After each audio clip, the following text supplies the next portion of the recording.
आइए हम आपको सीधा लिए चलते हैं जयपुर में आरसीए जहां प्रेस वार्ता हो रही है। आइए देखते हैं क्या कुछ हो रहा है इस प्रेस वार्ता में। बात लेके प्रयास करेंगे कि राजस्थान में क्रिकेट का नया सूर्योदय हो और खेल जगत में हमारे जो भी खिलाड़ी हैं वो सब आगे बढ़े, देश और प्रदेश का नाम रोशन करें। आईपीएल का एक बड़ा आयोजन होना है, उसको लेके क्या कुछ तैयारियां रहेंगी और कितनी जल्दी सब जो तैयारियां हैं उनको अपने तमाम साथियों के साथ में बैठकर पूरा कर देंगे? आज ही मैंने एज इंटरिम प्रेसिडेंट कमान संभाली। मेरे को थोड़ा सा हमें दीजिए।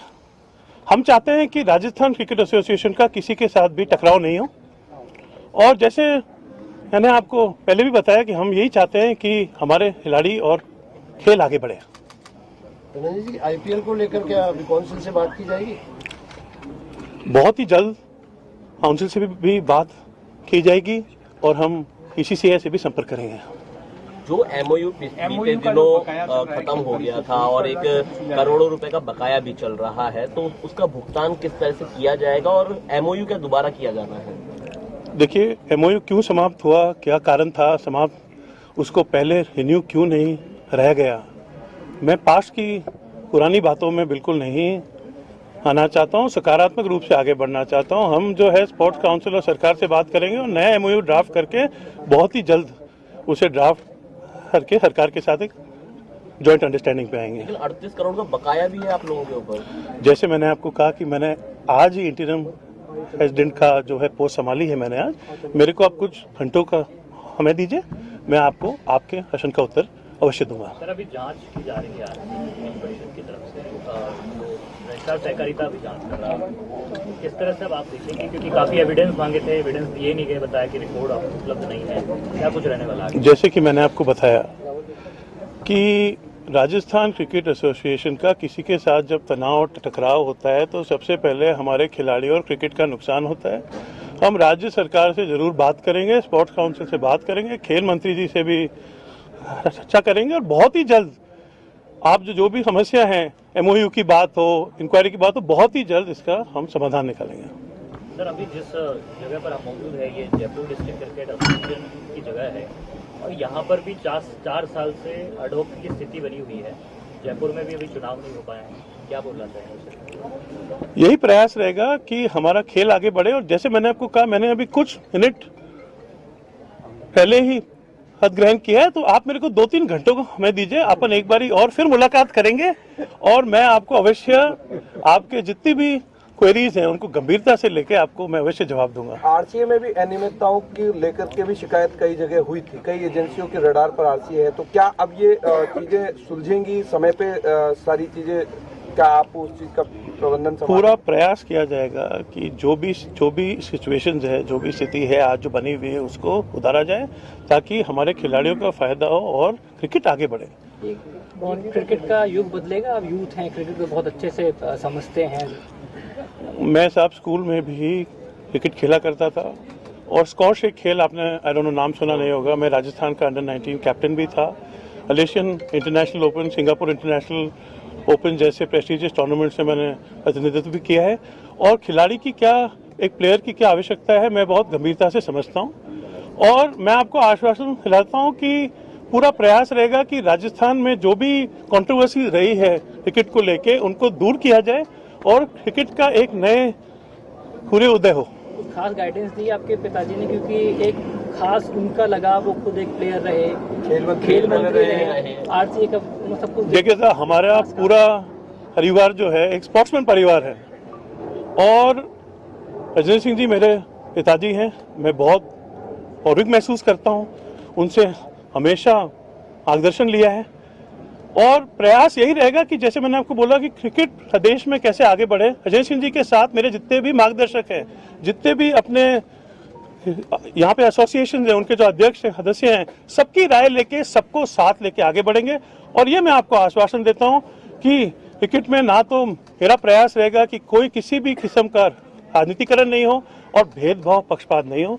मेरे को कई बारी सुनने को भी आया है, आपके मीडिया के माध्यम से भी मैंने पढ़ा है कि पिछले कई सालों से प्लेयर का जो सिलेक्शन होता है, सिलेक्शन क्राइटेरिया होता है, उसमें आपने कई सवाल उठाए। प्रयास यही रहेगा कि फ्री एंड फेयर सिलेक्शन हो और सबको साथ लेके हम क्रिकेट को आगे बढ़ाएं। पिछले कार्यकाल में धनंजय जी सबसे ज्यादा प्लेयर जो थे वो राजस्थान से छोड़ करके दूसरे जो स्टेट से उनसे उन्होंने खेलना शुरू किया, तो क्या अपने यहाँ के जो बिल्कुल अच्छे प्लेयर हैं वो वापस आएंगे, ये स्थिति बनेगी वापस? ये एक बहुत चिंताजनक विषय रहा है कि कई ऐसे प्लेयर थे अंतर्राष्ट्रीय स्तर के जो हैं हमारे आउट ऑफ स्टेट जाके खेल रहे थे। ऐसा क्यों हुआ उसका मैं ध्यान रखूंगा और ये प्रयास रहेगा कि फ्री एंड फेयर सिलेक्शन हो और हमारे प्रदेश के खिलाड़ी देश का और प्रदेश का नाम रोशन करें। राजस्थान का जो खिलाड़ी है, राजस्थान की जो माटी का पुत्र है, राजस्थान की जो महिलाएं हैं वो राजस्थान से ही राजस्थान टीम का ही प्रतिनिधित्व करें, इसका मैं पूरा ध्यान रखूंगा और इस पे प्रयासित रहूंगा। वैभव गहलोत ने बहुत जल्दबाजी में जो है अपना इस्तीफा दिया था, और क्या लगता है कि जो राशि जो चुकानी पड़ती उससे बचना चाह रहे थे? देखिए, मैं मानता हूं, जैसे मैंने आपको पहले भी कहा कि मैं चाहता हूं कि क्रिकेट का नया राजस्थान में सूर्योदय हो। पहले क्या हुआ, पहले क्या नहीं हुआ, आप सबको जानकारी है। मुझे आरोप बिल्कुल भी नहीं लगाने हैं। मैं सकारात्मक रूप से आगे बढ़ना चाहता हूं और मैं यही चाहूंगा कि हमारे खिलाड़ी आगे बढ़ें और हमारा खेल आगे बढ़े। धनंजय जी, क्योंकि आपने कहा कि खेलों में राजनीति नहीं हो, इसकी आप चिंता करेंगे। अब चूंकि सरकार बदल चुकी है, वैभव गहलोत जब उनके पिताजी मुख्यमंत्री हुआ करते थे, अब आप कार्यवाहक अध्यक्ष बने हैं। राजस्थान में बीजेपी की सरकार है और आपके पापा भी मंत्री है, तो कितना फायदा मिल पाएगा आरसीए को, खेलों को? इसका जवाब आपको अवश्य देना चाहूंगा। जैसे मैंने आपको पहले कहा कि हरजिंदर सिंह जी मेरे पिताजी हैं, मुझे बहुत गौरव महसूस होता है, गर्व महसूस होता है, वो हमेशा मेरे मार्गदर्शक रहे हैं। But Dhananjay Singh Khimsar is also a individual. मैं भी 15-20 सालों से संघर्ष करते आ रहा हूं, जमीन से जुड़ा हुआ व्यक्ति हूं। खीमसर में, अगौर में मैं एक छोटी सी फाउंडेशन चलाता हूं जिसका नाम है खीमसर फाउंडेशन। 14 पैरेलल प्रोजेक्ट चलते हैं, उसमें से एक प्रोजेक्ट का नाम है खेलो मारवाड़। खेलो मारवाड़ तहत हमने आज की तारीख में ग्रामीण राजस्थान में हजारों क्रिकेट के किट बांटे हैं और मैं क्रिकेट में अभी नहीं आया हूं। आपने जो कहा कि सरकार बदली और आप आए, मैं 2-2.5 सालों से नागौर क्रिकेट संघ का अध्यक्ष रहा हूं। मैं पहले से मेरी एंट्री क्रिकेट में हो चुकी थी और मेरा कोई एजेंडा नहीं है। एक ही प्रयास रहेगा कि हमारे खिलाड़ी आगे बढ़े और जैसे मैंने आपको कहा कि मैं एक स्पोर्ट्समैन रहा हूं और खिलाड़ी की क्या आवश्यकता होती है मैं बहुत अच्छी तरीके से समझता हूं। ऐसा कहा जाता है कि वैभव गहलोत को उनके पिताजी का बहुत ज्यादा सहयोग मिला है, वो आरसीए से जुड़े हुए थे, तो आपके ऊपर भी क्या आपके पिताजी का हाथ रहने वाला है क्या आगे? देखिए जी, जैसे मैंने आपको कहा कि जो पहले हुआ है, मैं पास्ट में बिल्कुल नहीं जाना चाहता। पहले जो हुआ, जो नहीं हुआ, आप सब उससे वाकिफ हैं और मैं तो ये आपके मीडिया के माध्यम से कहना चाहूंगा कि वैभव जी ने भी 2-3-4 साल कमांड संभाली, उनको भी अनुभव है।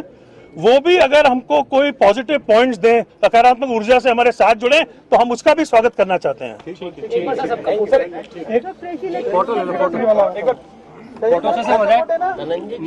सिंपल शब्दों में इतना सा जी कि क्या आईपीएल के मुकाबले अब आरसीए कराएगा?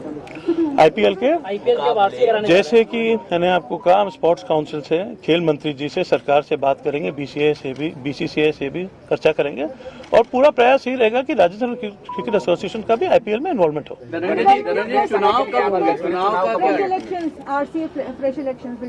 हम सबकी यही जिम्मेदारी बनती है कि बहुत ही जल्द आपको चुनाव की तारीख घोषित कर दी जाएगी और बहुत ही जल्द, very soon you will have fresh elections. That's what we exactly want. After Lok Sabha I think very soon you will come to know. आपको बहुत ही जल्द इसकी सूचना मिल जाएगी। जैसे मैंने आपको कहा कि 21 मिनट ही हुए, मैं टाइम देख रहा हूँ कि मैंने पद संभाला है, थोड़ा सा मेरे को भी समय की जरूरत है। ठीक है। Thank you very much. आप सब पधारे, बहुत बहुत धन्यवाद।